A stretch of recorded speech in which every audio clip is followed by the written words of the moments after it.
জাতীয় নাগরিক পার্টি কর্তৃক আয়োজিত হিফজুল কোরআন প্রতিযোগিতার পুরস্কারের বিতরণ অনুষ্ঠানে উপস্থিত আছেন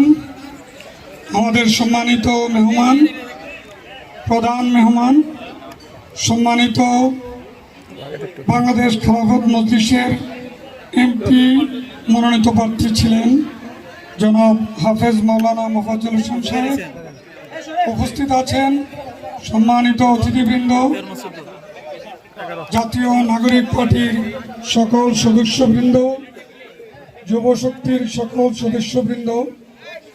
ছাত্র শক্তির সকল সদস্যবৃন্দ এবং আমাদের জাতীয় নাগরিক পার্টির মহিলা সদস্যবৃন্দ। আজকে যে লক্ষ্য উদ্দেশ্য কোরআন প্রতিযোগিতায় যারা অংশগ্রহণ করেছেন, অংশগ্রহণকারীবৃন্দ, বিচারক মণ্ডলী এবং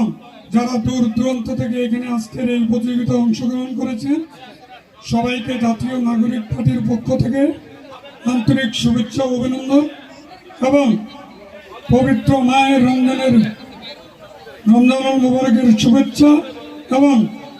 মাননীয় এমপি সাহেবের মহোদয়ের পক্ষ থেকে আপনাদেরকে জানাই অগ্রিম ঈদ মুবারকবাদ। আমি